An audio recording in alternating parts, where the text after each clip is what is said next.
একটা সময় পৃথিবীর মায়া ত্যাগ করে সবারই চলে যেতে হবে। আজ আছি কাল থাকবো না এটা জানার পরও কিন্তু আমরা কত রকমের জুলুম করে থাকি। যাই হোক, আপনাদের সাথে কিন্তু আগে রিলসের মাধ্যমে এই ভিডিওগুলোকে আমি ছোট ছোট আপলোড করেছিলাম। তখন কিন্তু বলেছিলাম আমার মামা শ্বশুর মারা গিয়েছে, সেজন্য আমাদের বাসায় সকল আত্মীয় স্বজন আসবে, রান্না করতে হবে। তো ওই ভিডিওটা ছাড়াতে আমার একটু বেশি লেট হয়ে গিয়েছিল, তবে সময়ের জন্য করতে পারিনি। তাই ভাবছি আজকে আপনাদের সাথে শেয়ার করে দেই। দেখতেই পারছিলেন এখানে আমার বড় যা কত দ্রুতভাবে কাজগুলো করে নিচ্ছিল।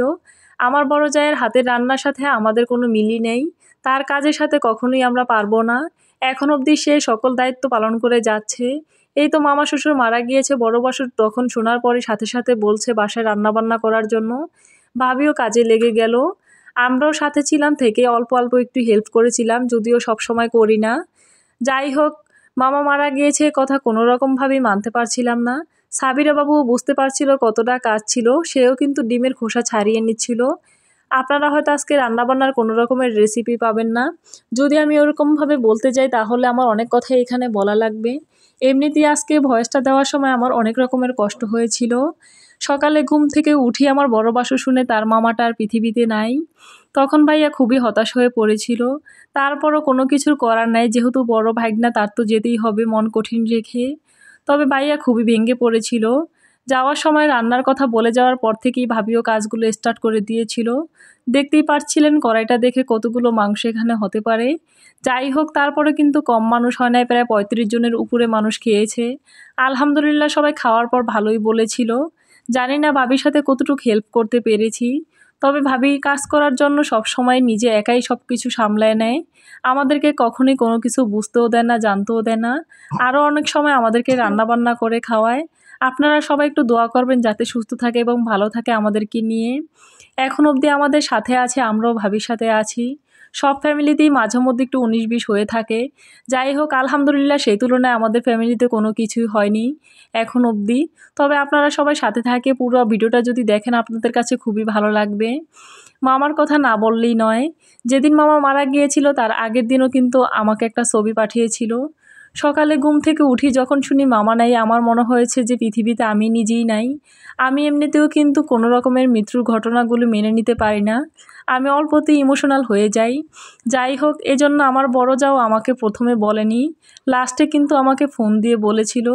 তারপর আমার হাজবেন্ড তার আগেই কিন্তু আমাকে জানিয়েছিল। তখনই আমি ঘুম থেকে উঠে পড়ি। আপনাদের সাথে আজকে রান্নাবান্নার রেসিপিটা শেয়ার করতে পারিনি, কারণ হচ্ছে এখানে অনেকগুলো রান্না ছিল।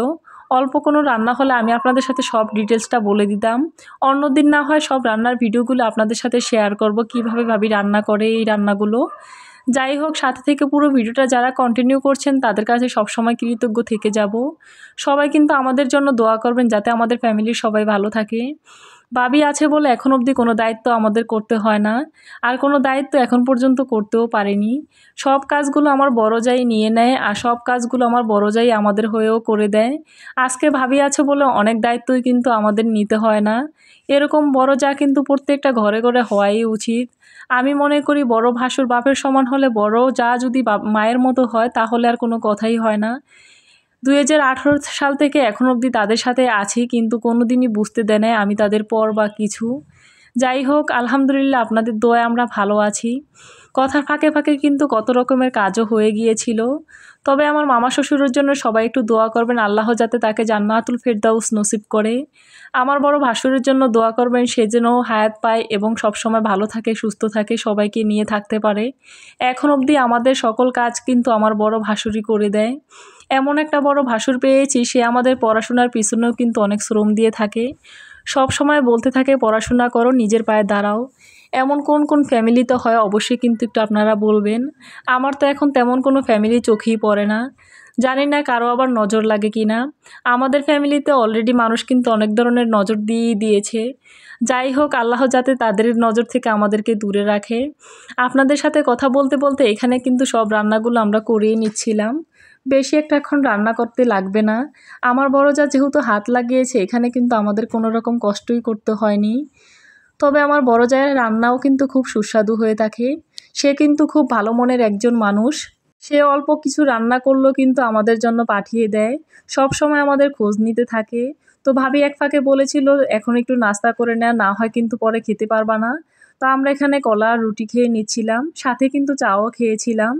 কথা বলতে বলতে এখানেও ডিম রান্নাটাও হয়ে গিয়েছিল, গরুর মাংস রান্নাটাও হয়ে গিয়েছিল। এক ফাঁকে আমাকেও বলেছিল তুমি একটু খেয়ে নাও। তারপর আমার বড় ভাসুরের মেয়ে নিচে গিয়ে গাড়িটাকে এক সাইড করে রেখেছিল, যাতে লোকজন বাসার সামনে এসে যেন দাঁড়াতে পারে। তা আমিও কিন্তু আমার ভাসুরের মেয়ের সাথে গিয়ে দাঁড়িয়েছিলাম, যেহেতু নিচে অনেক ধরনের লোকজন থাকে। তারপর কিন্তু এসেই দেখলাম যে এখানে রান্নাটাও প্রায় শেষের দিকে। আবারও নিচে চলে আসলাম, এসে দেখলাম যে আমাদের আত্মীয়স্বজন সবাই এখানে দাঁড়িয়ে আছে মামার অপেক্ষার জন্য, মামাকে এক নজর দেখার জন্য। ফাইনালি আমরাও এখানে দাঁড়িয়েছিলাম। যাই হোক, এখানে আবার উপরে চলে আসলাম। আসার পর দেখি ভাবি এখানে তেহারি রান্না বসিয়ে দিয়েছিল। তো এক এক করে প্রত্যেকটা রান্নাই আজকে কিন্তু কমপ্লিট করেছে ভাবি। যাই হোক, ভাবি ছিল বলে আমাদের অনেক কাজ কমে গিয়েছিল। আপনারা সবাই একটু দোয়া করবেন সবসময় যাতে ভালো থাকে এবং সুন্দর থাকে, যাতে আমাদেরকে নিয়ে সবসময় থাকতে পারে। আর হচ্ছে ভাবির কথা না বললেই নয়, ভাবি খুব ভালো মনের একজন মানুষ। এই রাগ করে কতক্ষণ পরে আবার সে ঠিক হয়ে যায়। আজকে রান্নার হটপটগুলো দেখি আপনারা বুঝতে পারছিলেন এখানে কত রকমের রান্না করা লাগছে আর কতগুলো রান্না হয়েছিল। প্রায় ৩৫ জনের উপরে কিন্তু মানুষ হয়েছে, সবাই রান্নাগুলো খেয়ে অনেক প্রশংসা করেছিল। আল্লাহর রহমতে সব কিছুই ঠিকঠাক মতো হয়েছিল। আর এখানে দেখতে পাচ্ছেন যার যার মতো করে সে নিয়ে নিচ্ছিল, যে যতটুকু খাবে আর কি। তারপর মামাকে নিয়ে আসলো বাসার নিচে। আসার পরেই আমরা সবাই এখানে একটু মামাকে এক নজর দেখার জন্য দাঁড়িয়েছিলাম। যাই হোক, আজকে ভয়েসটা দিতে গিয়ে অনেকটাই কষ্ট করতে হয়েছে আমাকে। আল্লাহ হাফেজ আজকের